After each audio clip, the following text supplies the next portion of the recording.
I've already been told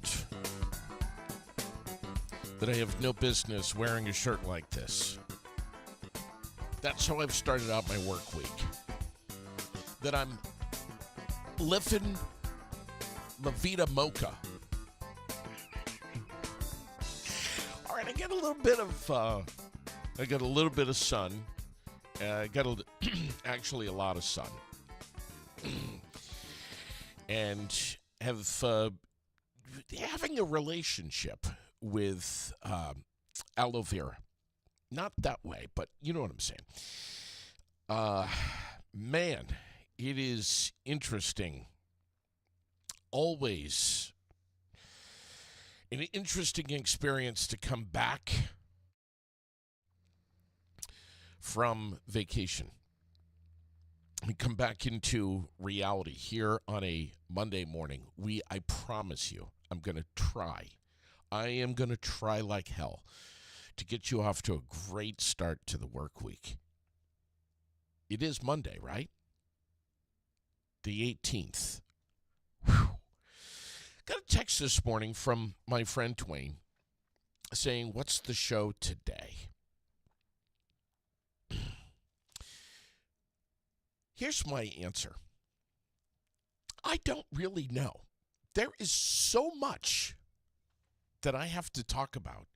I think, I'm going to go out on a limb here. I think by the end of the week, you're probably, if you don't already think that I'm crazy, I think by the end of this week, it's likely that you may possibly think that I am crazy. I am going to unload a ton of stuff this week.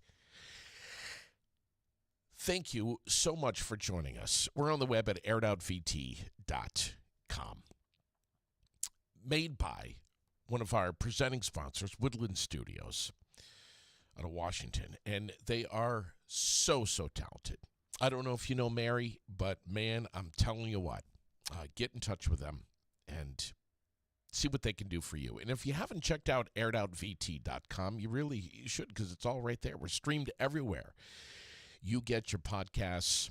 Facebook, YouTube. We appreciate your eyes and your ears. Thanks so much for tuning in. We've got a cooler day today than it was yesterday. Highs today, upper 60s with a mix of sun and clouds, both. Tonight, mostly cloudy and 46 degrees, but don't take the AC units out of the windows just yet because we got some warmer weather coming. Tomorrow, mostly cloudy, 73 for your Tuesday. Wednesday, rain showers in 66, much needed rain showers, I should add. Thursday, sunny, mid-70s, perfect for Thunder Road. Friday, Saturday, and Sunday, plenty of sunshine. And right back into the 80s. Look out for some of the road construction areas this morning. They're everywhere. This is game time for VTrans and all of the construction companies that are trying to get it done before summer wraps up. Please slow down. Take it easy. Stay off the phone. Be careful driving. Not only this morning, but also this whole week. And next week, too. Today is National Fajita Day today. We are 11 days to Labor Day weekend. 11. 17 days to the NFL season kicking off. 17. Time is flying. It is August 18th. Birthdays today, and then we're going to dive in. Ed Norton, 56 years old. Star of The Incredible Hulk. Unfortunately, wasn't asked to return for The Avengers because, well, he's apparently too difficult to work with. I guess people just don't like him when he's angry.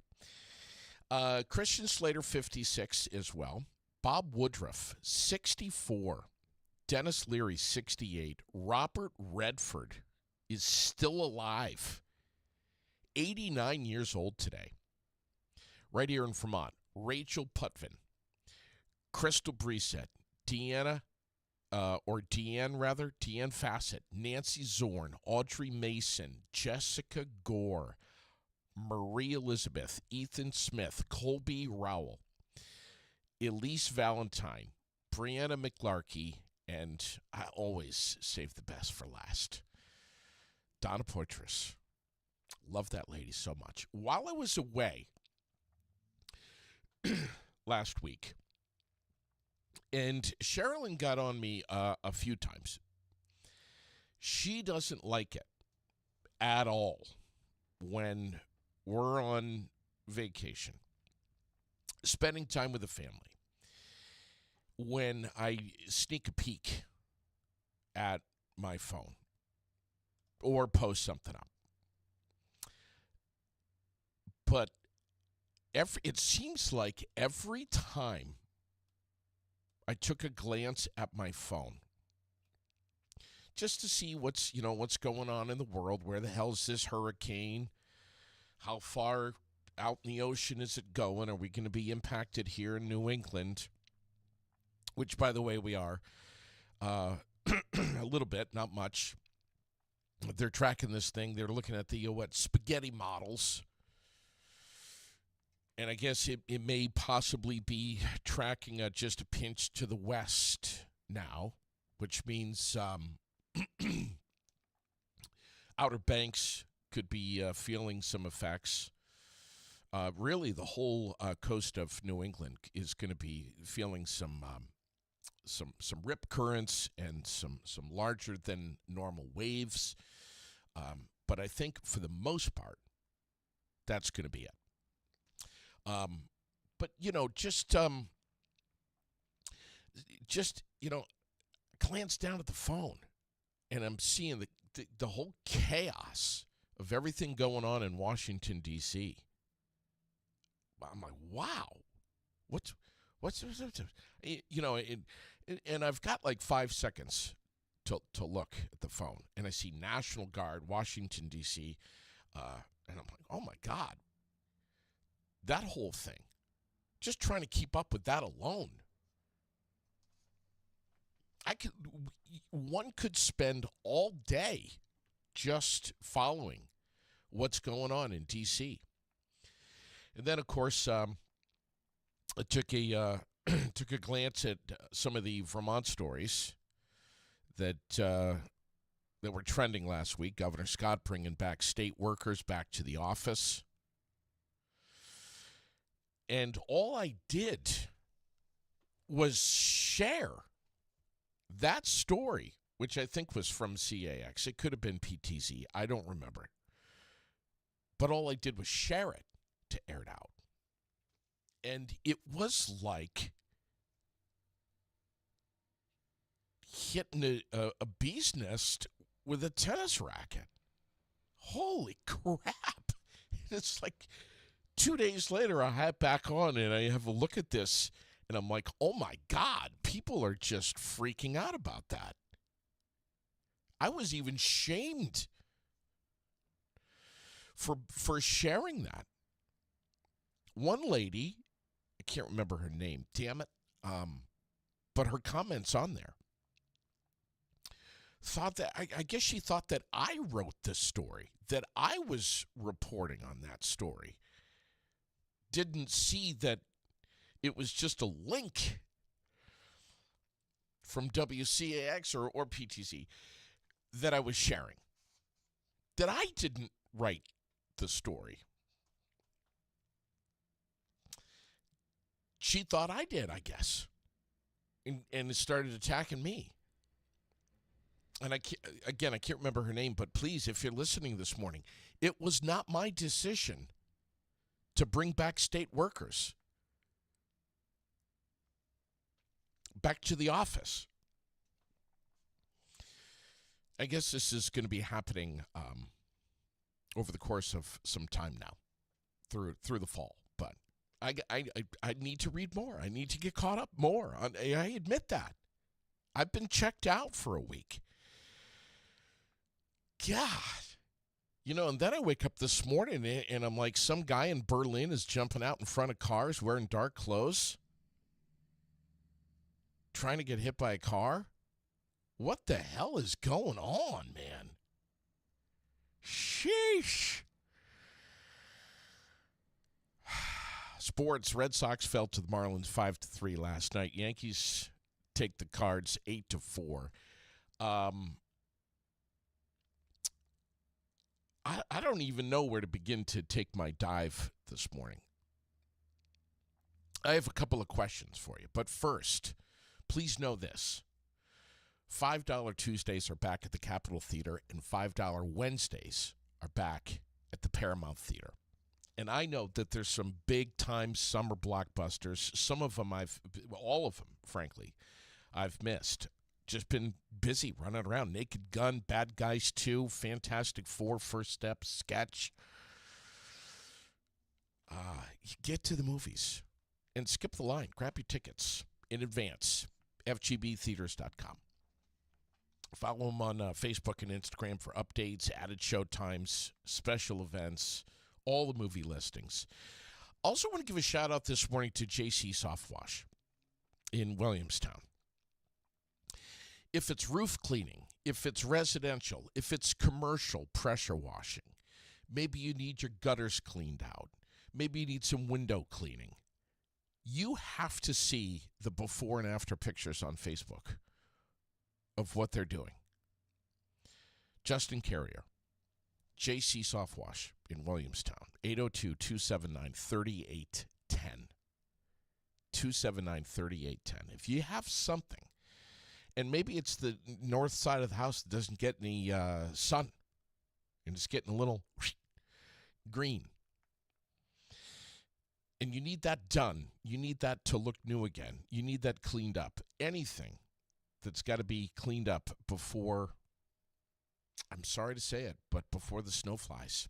The time to get in touch with JC Soft Wash is right now. Tomorrow, Nicole Pierce of Choice is going to be talking TBIs. I'm telling you, we're going to be, this is going to be a busy, busy week. This is going to be a week where you want to make sure you're locked in every single day. We're going to be all over the road. Wednesday, Sweethearts and Heroes. My guest, Rick Yarish. Cannot wait to have Rick with me. Again, I'm telling you, if you have missed Rick Yarish on the air, here on Aired Out in the past, if you have missed this man, you absolutely must find a way to watch on Wednesday. Trust me, it will have a massive impact on you.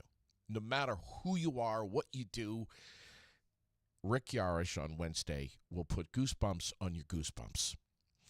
And then on the 27th, I want to just give a little programming note here. Jumping ahead to the 27th, Wednesday, Sweethearts and Heroes Day here on Aired Out. Special guest Peter Hawks from the Flying Ryan Foundation. That is going to be one you will not forget again. Thursday, G is going to come in here, and I'm going to tell you straight up, right? I'm going to level with you about something. G has absolutely, completely no idea what he's getting into this Thursday. He is going to walk into this studio. I'm going to turn the cameras on and his microphone on, and I am going to lambast him. He has no idea.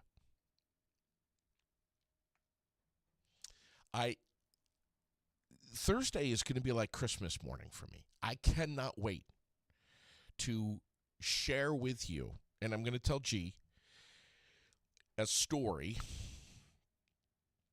And I I kind of told Glenn also.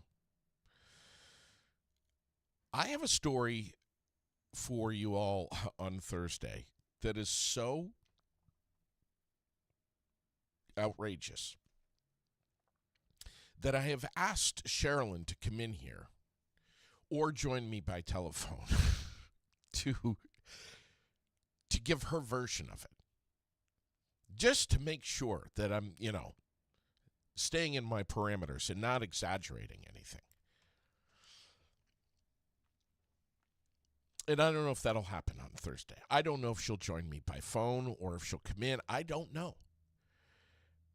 But I have something, and I said to Sherilyn, I'm like, how am I possibly going to talk about this on the air?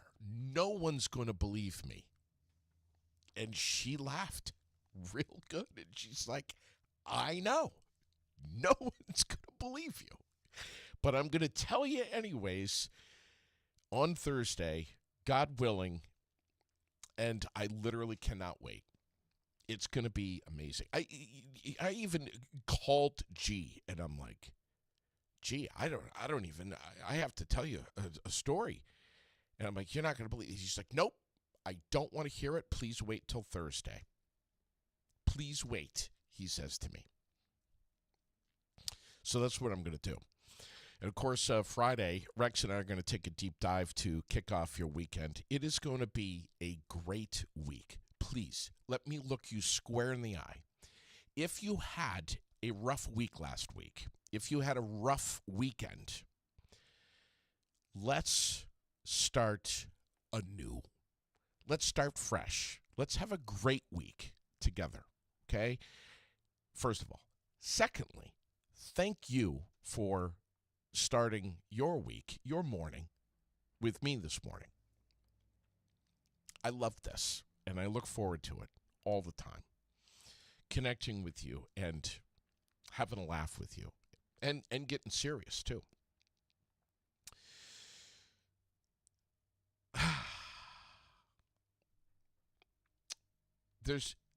I know that I'm going to be all over the road this morning. I'm aware of that. I know I'm going to be changing it up and talking about different things. And that's just part of how it is here, because it's live. This isn't some fancy pants post-produced podcast. This is a live morning show, Monday through Friday, right here on North Main Street in Barrie, where the sun is shining. It's beautiful. I'm just getting a text here from Linda Mercy, who is going to be dropping off some posters to put up in the window here. Of course, we're talking about the Nodes family benefit, which is coming up this weekend. So she's going to be bringing by some posters. I'll have those up in the window, and you bet we're going to be talking a lot about it. Mark Tatros going to be on the air with me. Loretta is going to be on the air with me. Not sure exactly when, but I'm guessing either Tuesday or Wednesday. It's going to be, I'm telling you, it's going to be a busy week. Let's see, what else? I'm also seeing here, this is fresh information about the Nodes family benefit. You're hearing this now, live, as I'm getting the info. The Bible Baptist Church is going to be running hot dogs and hamburgers at the concession stand for the Nodes family benefit. They still need silent auction items. Linda Mercy is collecting those silent auction items. Yes, there's going to be a silent auction for the Nodes family benefit this coming Saturday, starting at what time? 2 p.m. They still need someone for ice cream or dessert. So if you can help out, I would say the best point of contact would be Mark Tatro. And everybody and their brother knows Mark Tatro. Tatro's Appliance. Supporting sponsor of the Aired Out podcast, by the way.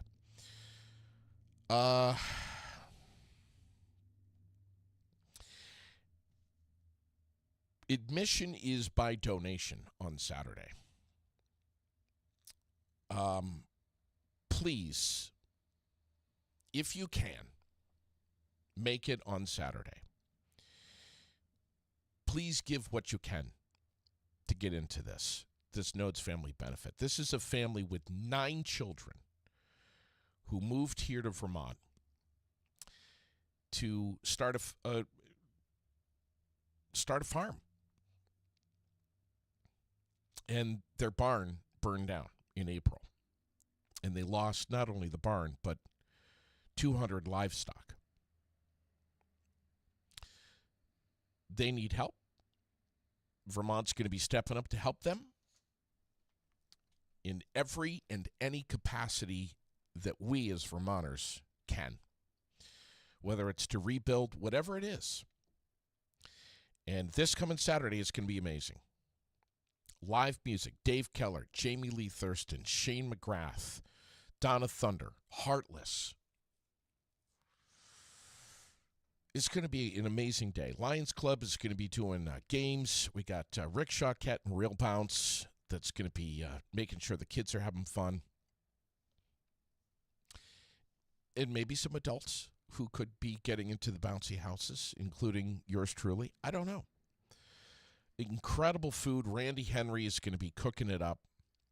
There's going to be food trucks there. There's going to be a beer garden from the Cornerstone that's going to be providing that. Paquette Farm's going to be providing the corn. All proceeds going to the Nodes family. It's going to be awesome. Yes, Glenn. And the weather is going to be better than great. It's going to be perfect.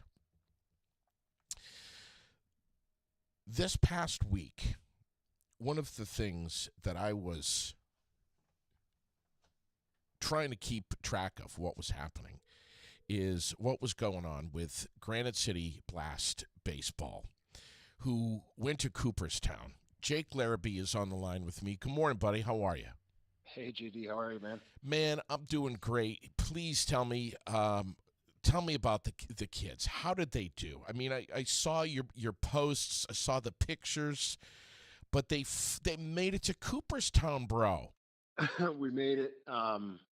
I have not seen a group of 11 and 12-year-old boys much happier, that love playing baseball. And really the baseball was a small piece of it. I mean, obviously it was the huge centerpiece of it, but living in the bunks there's 104 teams that competed this past week from California, Wisconsin, Washington, all over the country. And all of these boys, watching them in their little bunk village, made friends quickly. And it was like they were hanging out with their bros. And they all got along great, and they had a blast, and they played a lot of baseball, and they faced some competition that was pretty spectacular. Next And level. absolutely. There was a lot of home runs hit by some kids, and it didn't matter.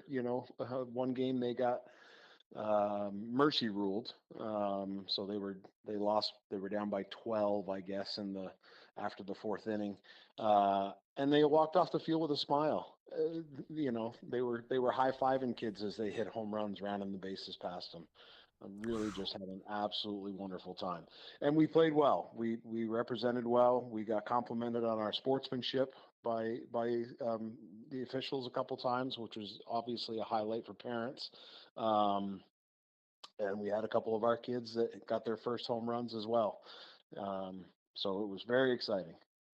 Listen, man, that is such a direct reflection of you and the rest of the parents who have raised these kids at home and on the ball field and taught them what's most important, and that's to enjoy yourself and have fun and that take it seriously, work hard, but in the end of the day, it's a game.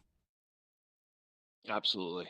Absolutely. And, we were able to tie in um, other parts. There was breaks. They'd play usually 2 games a day, but we'd be able to get a break a couple of the days. And we went to the Hall of Fame, and my mind's drawing a blank, but the like original baseball field that's there in town. So they got to kind of experience some of the history of it. And they're at a ripe age where you see kids often run through a museum, but to watch a lot of these kids really reading the about the players and understanding different parts of it, and then walking around the Cooperstown Park and seeing posters of guys that play now that went to Cooperstown when they were their age, and that left an impact there. And it's well done. It was a great time. Proud of our kids, and they continually said throughout the week how appreciative they were of the support from the community. They worked hard. They stacked wood, they raked leaves, they did bottle drives and bake sales, but there was a lot of very generous folks right up until the end that even were buying snacks through Amazon and having them shipped to us and stuff while they were there. The kids really realized how well beyond their immediate families, how many people in the community really supported them and took care of them. And you could say whatever you want about being limited. You see the teams from Eastern Mass All Stars won the whole tournament. They're drawing from all of the whole area of Massachusetts for their team. We're a little limited in our small area, but to see that support that you get from their community really drove home for the kids. They really were able to appreciate that. These kids are coming home with their eyes wide open and their hearts full of dreams, and I'm sure that they just cannot wait for the next season, next year. You're right, and a lot of them continue. The fall ball season is coming up, where we play. So they'll play a little fall baseball into, depending on how cold it gets, but into October. A lot of them are starting to sign up with travel teams that, they practice through the wintertime inside, but some of these kids have really decided that baseball is going to be their sport, and they're all in on it. My son was tried out and made a travel ball team, and it's expensive. And he said, I'm going to start working for it. So he's got a lawn mowing job and a dog poop scooping job coming up to start earning some money for it. But it helps in all facets of life. Isn't that something else? Yeah. Any key plays or stuff on the highlight reel that should be put in the spotlight this morning? I know that one of the players, and my mind's slipping me here, got a nice out of the park homer. We had 3 players hit home runs. Cam Fortier certainly was the star. That's the one I'm thinking of. Yep. He had 2 in one game. I think he finished the week with 4 dingers, if memory serves right. He also pitched solid 2 games for us. Pitched really well. Cal Farnham got a home run out of the park, and Miles Marino also hit one out. And then on the bases, in the field, that we had some great. Michael Anderson, and out in center field, had some crazy diving, sliding catches. DJ Texera also in the infield. Everybody, all around, all the boys played really, really solid. Evan Folsom caught most of the games. My son Corbin caught a couple of games, and it was hot. I mean, we were in the 90s over there all week, and it was very hot. And they all did really well. And I wish we could share all the highlight, that we could put together a highlight video. Maybe somebody will do that at some point. The games are out there, but somebody with more editing ability than I have. Listen, I know this season is over for the Mountaineers, but I think it would be so great if Brian Gallagher got the kids out on the field next June to kick off the season for the Mountaineers and give them some much deserved recognition. Yeah, Brian's been great. The Mountaineers have had us there a couple of times for different, throw out a first pitch, 50-50 raffle, and they've been a great support. Everybody in the community, local businesses, individuals, it's really been pretty impressive. And talking to a lot of these other teams, that was not what they had. these are travel. They were mostly travel ball teams that parents were writing big checks that Sure. is not a big deal for them. And um, yeah, Yeah. it was really made you appreciate coming from a small community. And Barry has really stepped up in this situation once again, to kind of help some boys do something. And I hope that it takes a dedicated group of kids and parents Yeah. to want to do this in years to come. But I certainly would advocate that it's a once in a lifetime experience. It's pretty phenomenal. Listen, please tell the kids that I'm tipping my hat to all of them, and I would love to have a few of them back on the air here at some point after you guys catch your breath. Um, it doesn't matter Yeah. what season it is. Baseball is always alive here in Central Vermont, and man, if I could get some of these kids on the air with me in the coming weeks, I'm sure you'll reach out to me and let me know if that's possible, right, Jake? For sure, I'll try and get a couple of kids lined up. We're jumping right into football season for a couple of us. I coach with the BYSA youth program, and my son Corbin plays. So we'll push. It's not too late if anybody out there is interested in signing up for football. We run a great program, but we'll certainly find time. You've been a big support, and the kids will be very excited to talk about the big kids that we're throwing heat by them and crushing home runs. So, What's the best way to do that? Is there a website? for the football, you can go through we have a Facebook page, BYSA Football, or you can go through the BYSA Youth Sports, and follow the sign up there. We practice right up at Bond Field, top of Prospect Street. This is preseason stuff, so the 5, 6, and 7, 8 grades all practice up there, and then we have an intro un, unpadded and padded flag for first, second, third, fourth, and they've been practicing at Berry City schools. But Boy, and that's serious stuff, man. I mean, I remember last year that there is some real competition with that, brother. it is, football is a struggling sport, to keep the numbers going. But we've been pretty happy. The youth program, we've had, well over 100 kids every year in the program, and that's a good sign. Yeah. And it's sports. Co-curriculars of any level, I think, are very important for kids beyond developing their athletic ability. Amen And to that.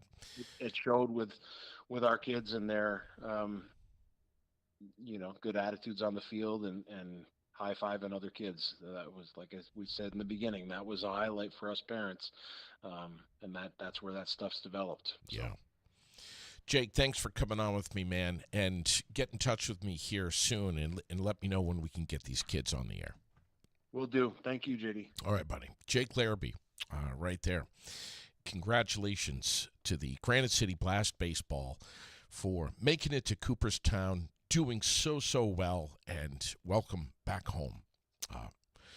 Just trying to watch that, pay attention to that last week while I was away, and I'm so happy for those kids. I really am.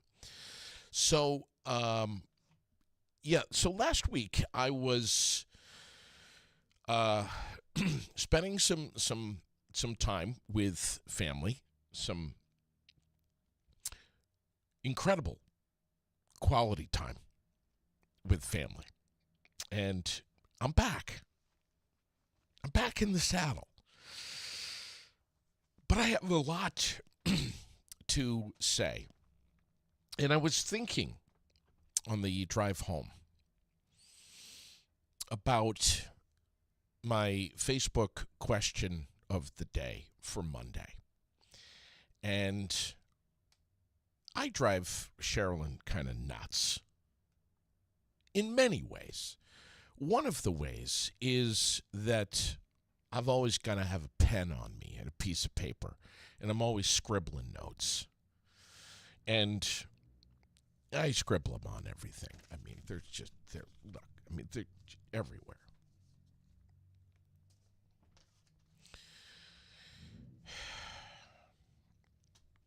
And I'm just like, what are you writing down now? So many thoughts, comments, ideas, questions that I have. One of one of my questions. Yes, Dwayne, it was a paper plate. Yeah. Right there. Right there. Look. Look. Yes. Paper plate. Do you want to see the ATM receipts in my wallet? I'll show you those too.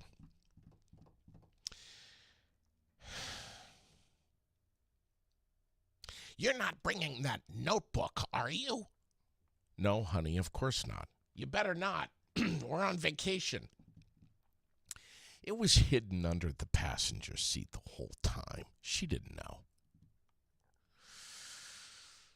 I have hidden pens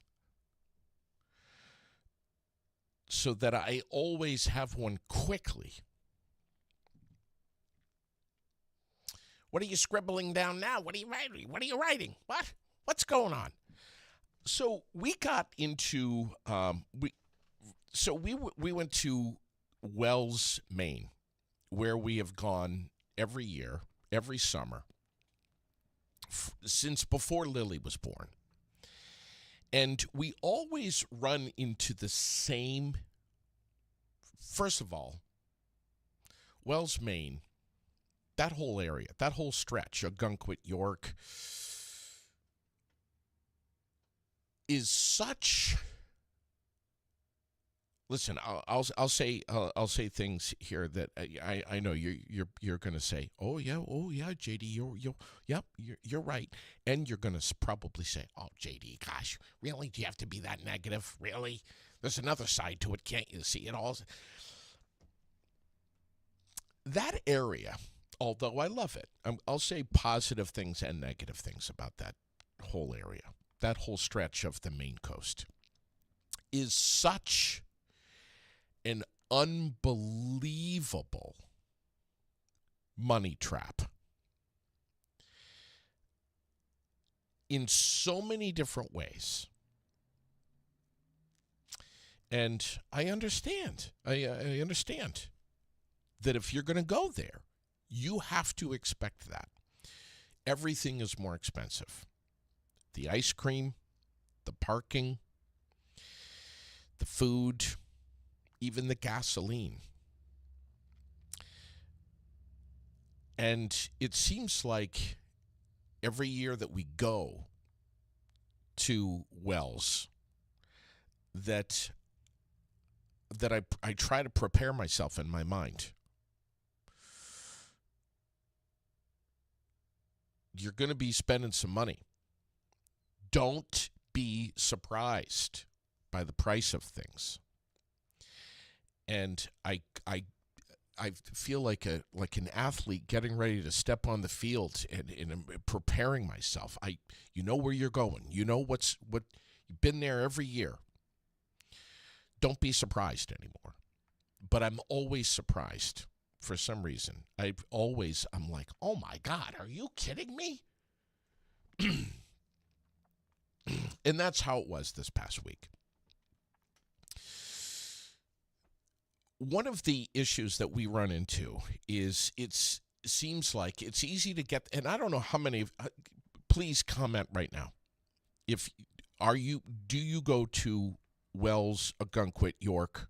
Is that an area that you are familiar with? If you're familiar with that area, please tell me right now. And I want to know, and I need your help, and here's why. Here's the same problem we run into every time.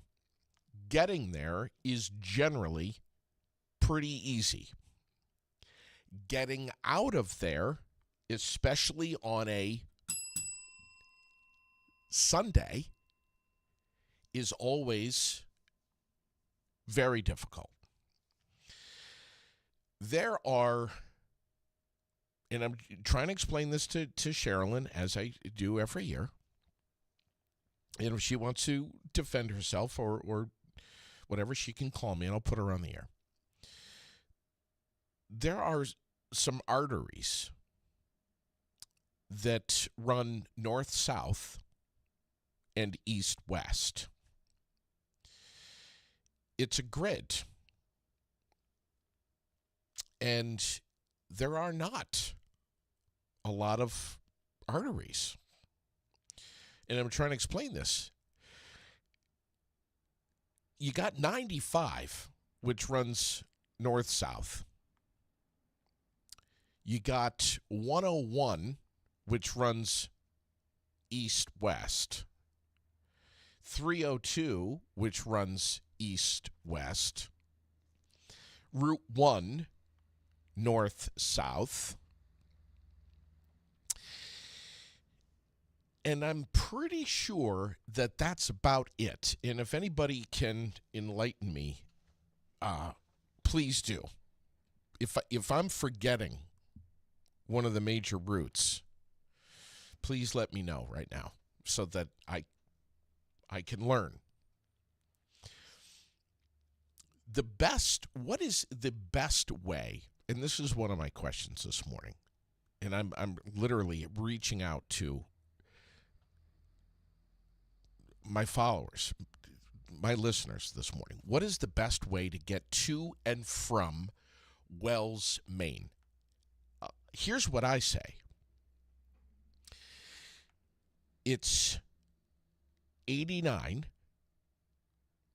to 90 east to 93. Well, I guess it's 89 south, technically. To 93. 93 south to 101 east. 101 east to 95 north for a short distance to the beaches. That's the pattern right there. And I'm wondering if I've had it wrong all these years, if I've been getting to the Wells, Maine area the wrong way. Is that the way that you would go? Is that the way that you do go? Or do you go 302 and connect in up top on the north side? Portland. The way that I was talking about, you come into Portsmouth and you you get on the bridge there, and you go over the river. You cross the line from New Hampshire into Maine, and bang, you're right there. Yeah. Or Penny's saying, or follow 101 and 1 up through the coast. Yes. Glenn's saying he likes 302. Which, again, will put you into Portland, and then I'm guessing, Glenn, jump on 95 south for a short distance, and you're at the beaches. Are there any other, and I know, JD, go ahead and look at the map. I have looked at the map. But I'm wondering, what's the best way to get to and from Wells, Maine? So that I can settle this, finally. My second question is, and I really want to know this, what is your favorite seafood spot in that area? There are so many. Mike's is great. New England seafood is great. It's a great restaurant. My favorite, Sherilyn's favorite, is, and we have a couple of different reasons why this is our favorite. It's somewhat sentimental to us because it was one of the first places that we ever discovered, is, and I want to know if you've heard of this restaurant, Fisherman's Catch. Fisherman's Catch is such a nostalgic place to eat. Right there before the Wells Harbor. It is just such a great place. And we always go there. And I always have the fried whole belly clams. Cannot, for the life of me, understand why, if someone's going to get fried clams, why they wouldn't get the whole belly clams, why they would get the clam strips. Cannot understand that. Oh, maybe people don't like the taste of the bellies. You got to have, if you're going to do it, you got to have the whole belly clams. Don't tell me strips. I don't want to hear it. A little devastated that they ran out of the Bar Harbor blueberry beer, which I love. I think it's like 8%. It's pretty good. But anyway, Becky says the route with the best bathrooms. Oh, amen, sister.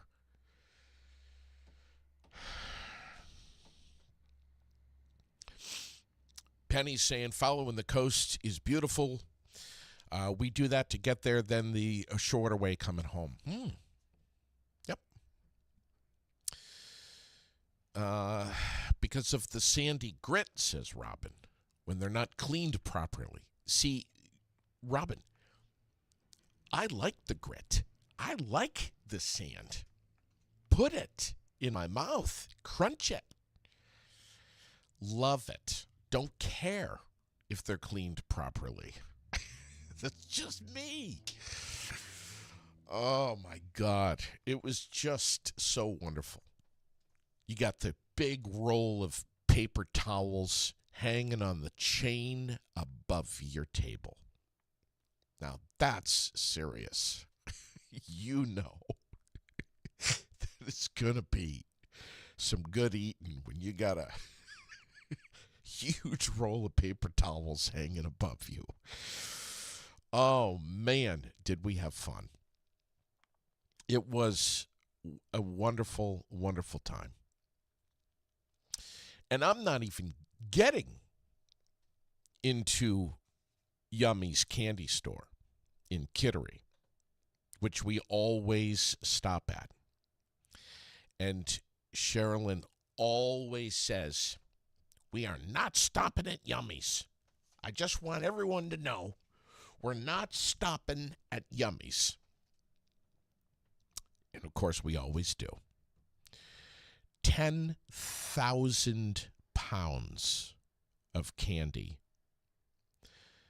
that's right there in front of you. That's their claim to fame. 10,000 pounds on display in front of your eyes.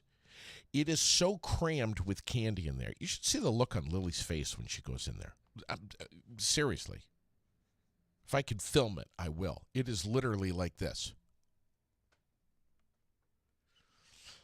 There's so much candy in Yummy's that you have to step aside and turn sideways to let a person who's in the same aisle as you get by you.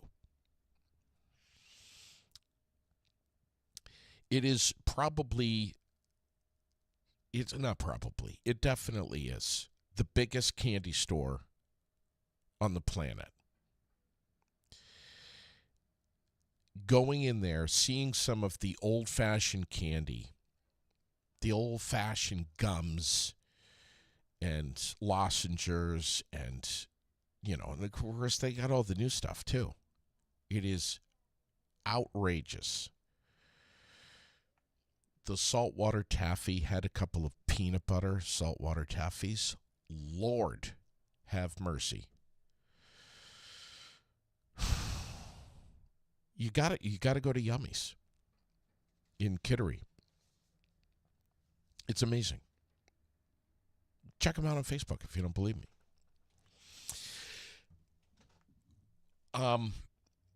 There is so much that happened during this past week. much of which I have decided that I am going to share on the air. And it's not, today being Monday, I'm just kind of wetting the whistle here for Thursday when G comes in. I have stories to tell, and I want to hear your stories as well. If you have any stories, good, bad, or otherwise, of summer vacations or time spent anywhere near that stretch of the coast in Maine, I want to hear it. It is impossible to go away for a week and not have stories. It's impossible. And some of mine are, you're going to say, oh, well, yeah, that's, yep, that's believable. That's typical. Yep. And some of my stories, you're going to, frankly, possibly have a hard time believing. And that's okay. I'm at peace with that. But I'm going to tell you anyways. I am going to tell you on Thursday about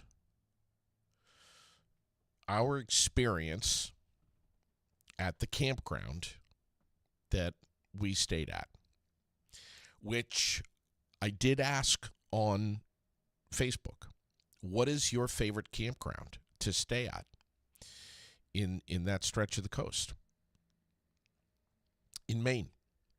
What is your favorite campground? And some of you are like naming hotels and inns, and that's fine. But for the campers, whether you're RVing it or whether you're tenting it, I want to know what your favorite campground is. And even more specifically, I want to know why it's your favorite. I want to know why, if there's one that you repeatedly go to, why is that your favorite? We stopped off and had a little tour of the Seaview campground. Dare I say resort?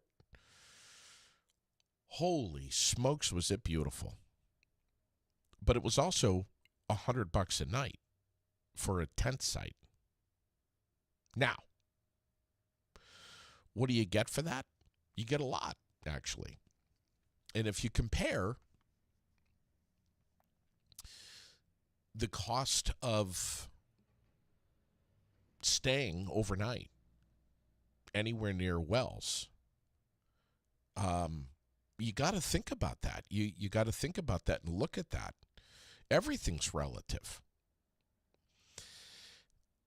Sea view. And, of course, there is an amazing view of the ocean. And many other great things. In our brief tour of the Seaview campground, we also have a lot to say about Stadig, which is very sentimental to us, and we love that campground. And we went and toured a few other campgrounds. I started to take notes of these campgrounds. What are some of the pros? What are some of the cons? Where do we want to stay next time? What do we want to do? We stayed at a campground for the first time. We had never been to this campground before, but we tried something new this past week. We stayed at a campground called Riverside Family Campground. And I am very curious to know if there's anyone out there watching, listening right now that have ever stayed at Riverside. It's on the north end of Wells, past all of the busyness, and it's right near the hard right that you would take to get toward Kennebunk. I have a reason for asking if you have ever stayed at Riverside. And I'm going to be talking about this more so on Thursday. Sherilyn was like, you ought to come up with a list of like the top 10 most important things for practicing camping etiquette. And I said, that's a great idea. And that's when I went for my hidden pen and notebook underneath the passenger seat and started scribbling some things down. And I did. And I have that list. And some of the items on this list, you're going to probably nod your head at. And some of, if you're a camper, whether it's tent or RV, and some of the things on this list, you're going to go, wow, I may not have thought of that. And here's why. I didn't. So I have my list. Last I checked, it was like 22 or 23 items that Sherilyn has told me I should make into a top 10 list. So I've got to condense some of these things. I'll say, no matter where you go camping, no matter if it's tent or if it's RV, it's always an experience. There's always great joy. Not always. With camping. Sometimes it rains, sometimes it sucks. But it's a lot of work going camping. And I'll level here with you. I'm getting older. It's not that easy for me to be, and Sherilyn too, doing this, doing that, set this up, take this up, pick this up.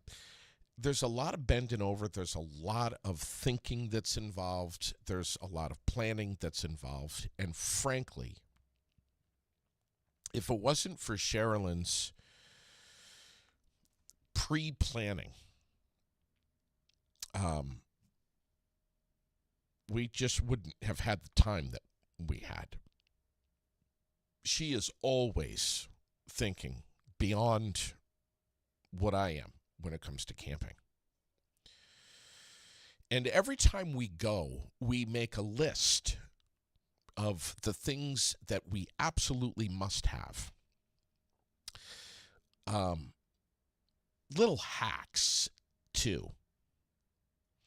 Little things that we never would think were super important to have, like a rubber mallet.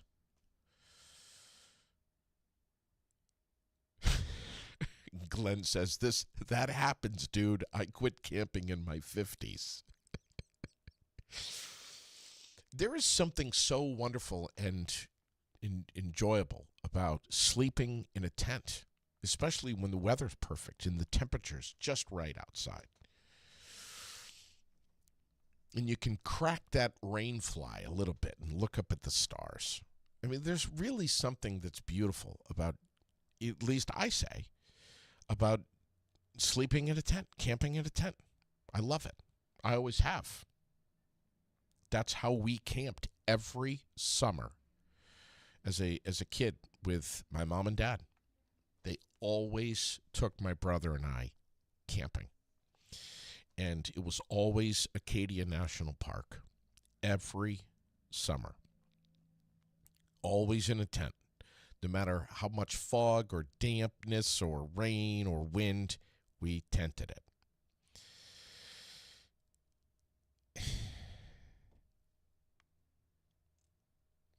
Lily loves it. I mean, it was wonderful. She had a friend with her. We just had a great time. Camping, although it is a ton of work, it's a thinking man's sport. There's always going to be something that you forgot. You grab a pen, you grab your notebook, and you write it down so that you don't forget it next time.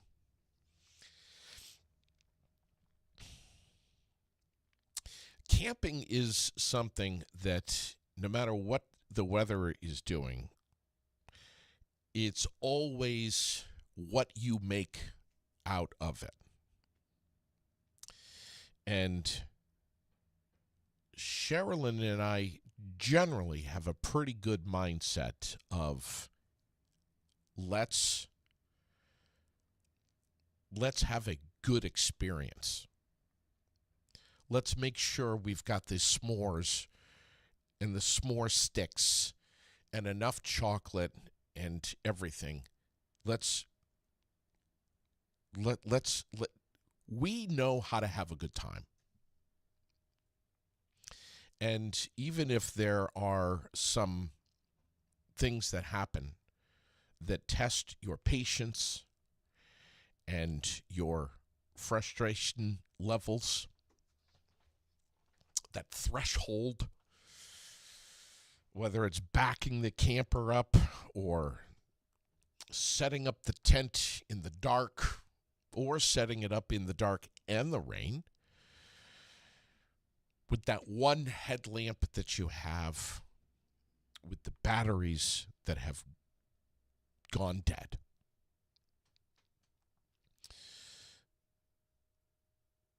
In the other batteries that you forgot to bring, to put in the headlamp to make it work again so that you can see. Whether it's the mosquitoes, whether it's that smoky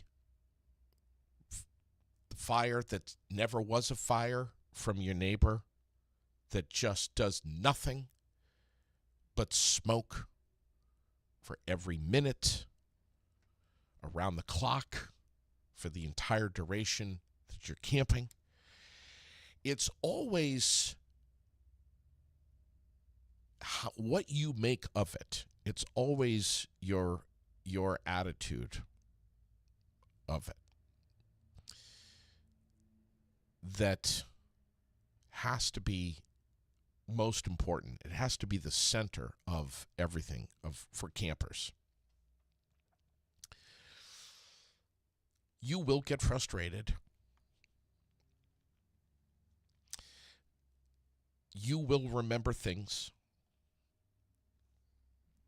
But it's always, you have to just stop and say, is Lily having a good time? Does she care about the same things that you care about right now? About that neighbor that you have who is an absolute complete ass.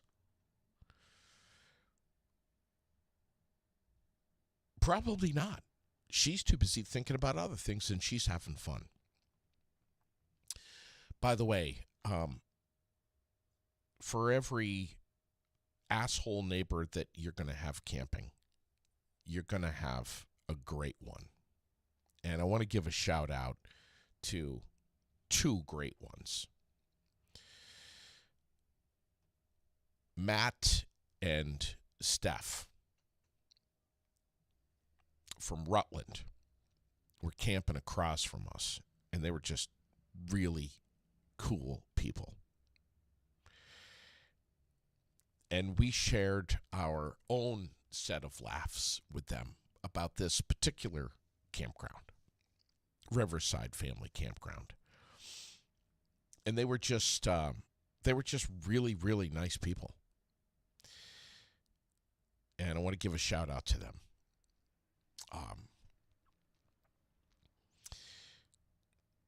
It's nice to meet another Vermonter, especially nice to meet one who you just know that they're on the same page as you are about a few things. And they were. But I have, yes, that's right, Becky. That applies to life as well. It's all about your attitude. Amen, sister. That is so true. It really is. We were there for a week, and we ended up moving our campsite to a different spot. And I told Matt and Steph, I said, look, I'm going to be talking about it pretty much all week. But there's things that I'm going to wait and share it with you on the air that you don't even know about. But where we met them is not where we originally started camping. We were at a different site, and we moved. And I'm going to tell you why we moved on Thursday. And I'm going to go into detail with G on Thursday morning.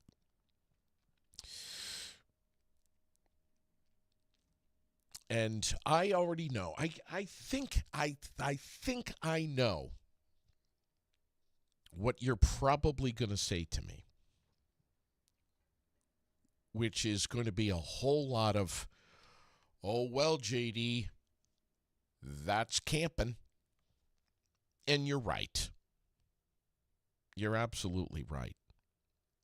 I'm just starting to question. And Glenn, maybe you can help me out. Whether I'm just getting too old for this shit.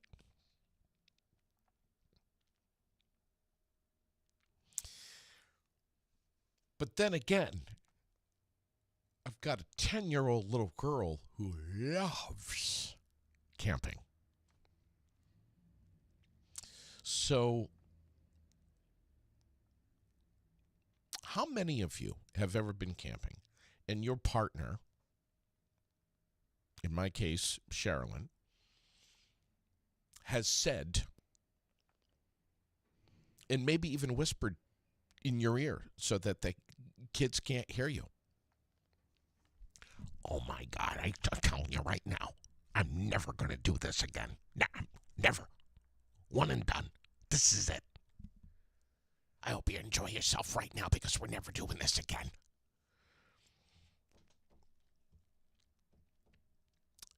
And then, a couple days later, you're in the car.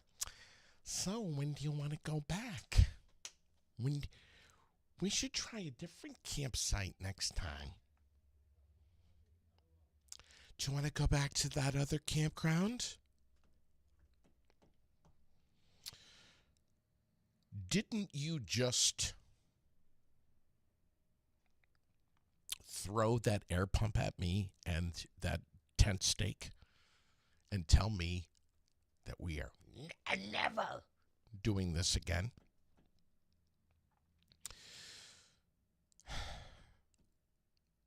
We are going to go camping again.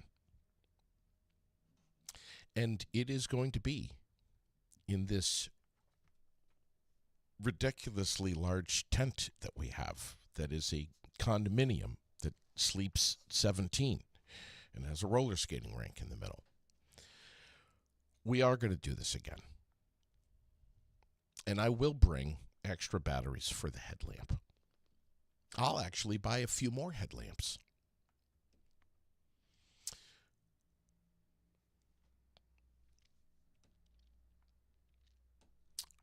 But I want to know your camping story. There is a bumper sticker that says, and I've seen it, I gotta buy it, that says something to the effect of, I'm sorry what I said to you when I was backing up the camper. Or I'm sorry what I said to you. Sorry about what I said to you while we were setting up the tent or the screen house.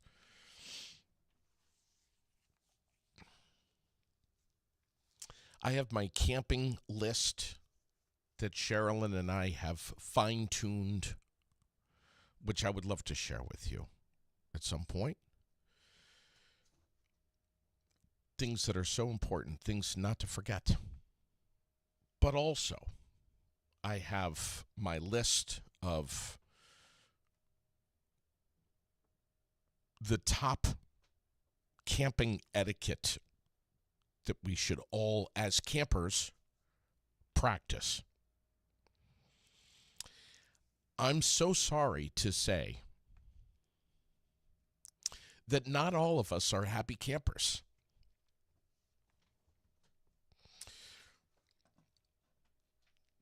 There are things that happen at campgrounds, things that are said at campgrounds.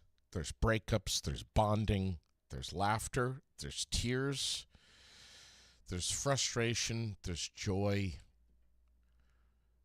When I say joy, I'm talking about like this lady at the other end of the campground who, for her kids, not only set up a huge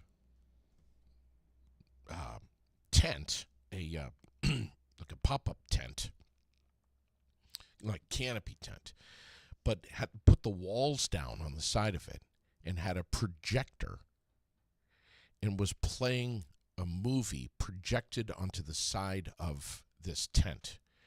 And all of the kids in the campground went over, got their blankets in their chairs, and the dogs, and the snacks, and sat down at night and watched Mrs. Doubtfire. There's always going to be some joy when you're camping. But man, it's like there's some North Pole and South Pole stuff that also happens when you're camping. Like there's good and bad, really good and really bad, all at the same time. Yes, Jen, rent a cabin, and then you still get the camping experience, but it makes life a little easier. It makes life a whole hell of a lot easier. It's a great point. And I have something to say about the cabins, too, which hopefully I'll remember. But, Jen, great point. Yeah. And, Glenn, you nailed it, bud. Once you stop doing something, it's hard to get going again.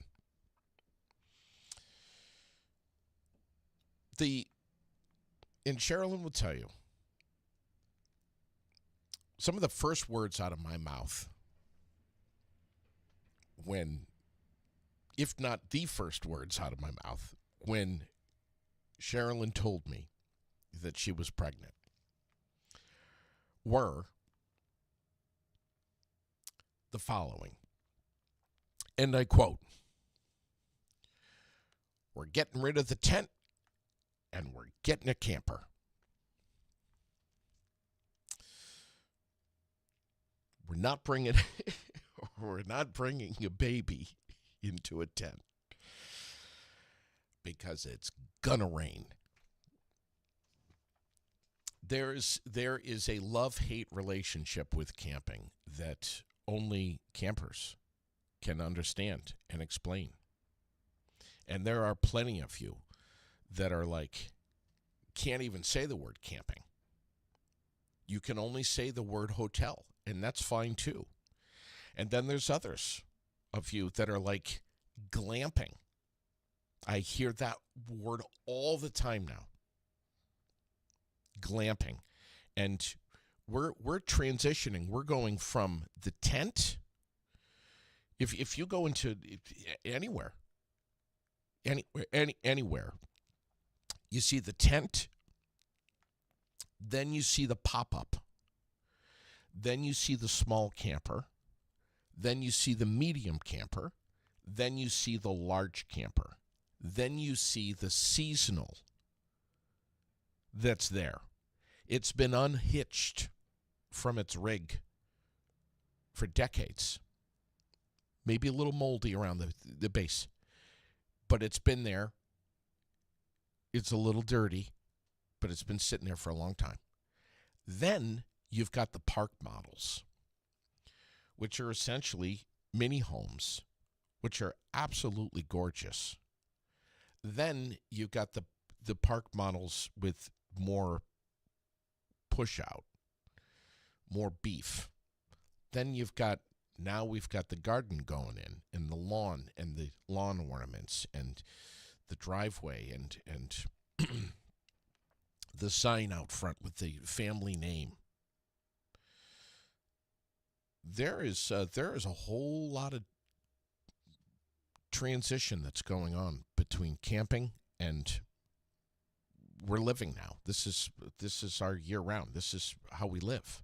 This is our home now, not our campsite, our home. I have taken all of this in this past week. On Thursday, I am going to run down my list of the top items of camping etiquette that you as a camper, at least in my opinion, you as a camper should practice. And if you can't practice these things, you should not be camping. That is my opinion.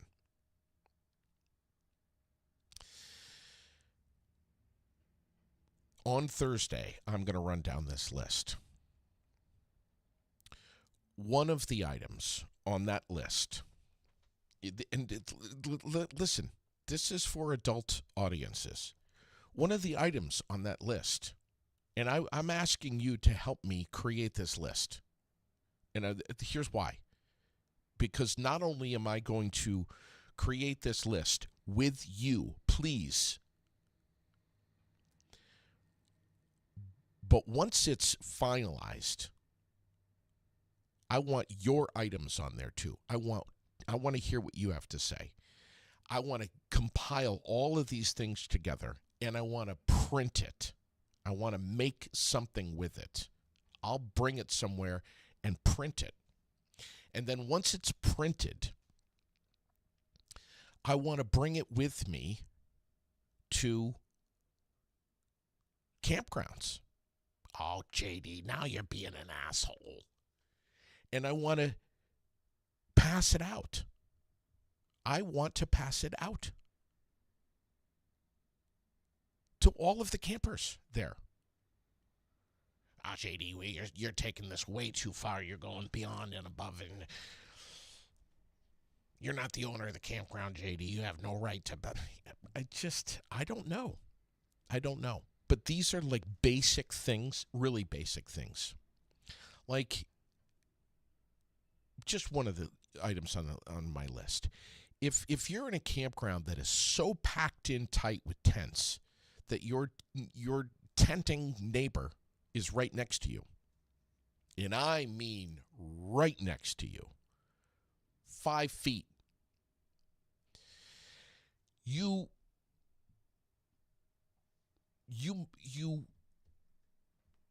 should maybe put off having sex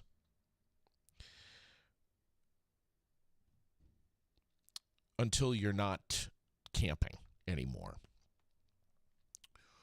Or maybe a hotel would have been best for you and your partner instead of having sex 5 feet away from my kid who's honestly trying to sleep, and so am I. If you snore louder than a chainsaw, maybe you should think about the placement of where your tent is in proximity to your neighbor. If you drive a Harley Davidson, maybe you should think about when you get up at stupid o'clock the next morning and you need to start your bike 5 feet away from your neighbor's tent. Maybe if you know that you're going to leave super early in the morning, maybe you should place that Harley Davidson in a different area of the campground. Not with your exhaust pipes 5 feet away from where your neighbor is sleeping. I am hardly scratching the surface here. But we're going to get into it. We're going to get into it this week. We're also going to have some fun. Talking about Taylor Swift and the rumors that she's going to be playing the Super Bowl halftime show.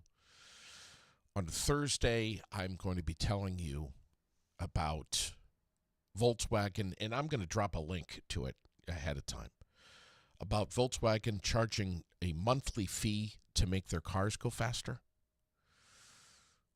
That's trending right now. PETA's latest beef is now over. Mario Kart, I'm going to put it up there on the page. You can read it. You can give me your opinions about this. There's a lot of stuff happening. We have a school teacher who got a DUI on the second day of school. That link I'm going to put up as well. There's some really bizarre and random stuff that I'm going to be dishing out this week. And wait till you hear what I have to say about all of the Massachusetts drivers up and down Route 1.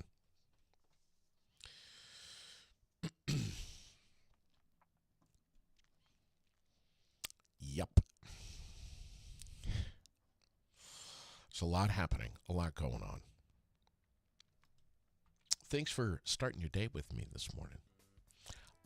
I hope that at the very least, you were able to smile. Becky, you're making me smile right now. Becky writes, no chafing during your walk on the beach this year?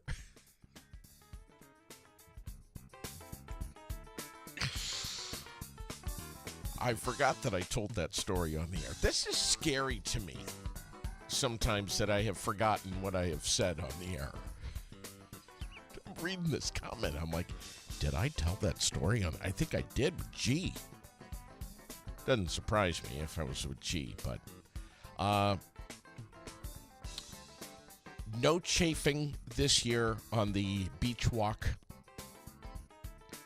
However, Becky, Glenn, and the rest of you, every time I go to the beach,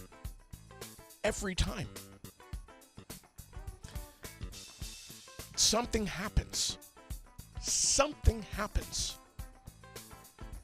Yes, I almost got airlifted by a medevac helicopter from chafing a few years ago when I was like 5 miles away from my umbrella and couldn't get back. But this time, this past week, something happened to me that you literally, I'm telling you, you won't believe it. But I'm going to tell you on Thursday with G, and I can't wait. It's going to be a fantastic week. Thank you to my presenting sponsors. Thank you to my supporting sponsors who help me be with you each and every morning. There's a lot of bad news in the world. There's a lot of bad news going on right here in Vermont, too. But there's also a lot of good stuff. And we're going to try to bring it to you.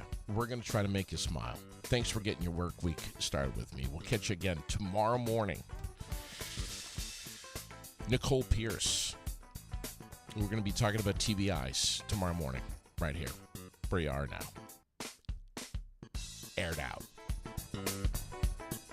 Be well, everyone. God bless.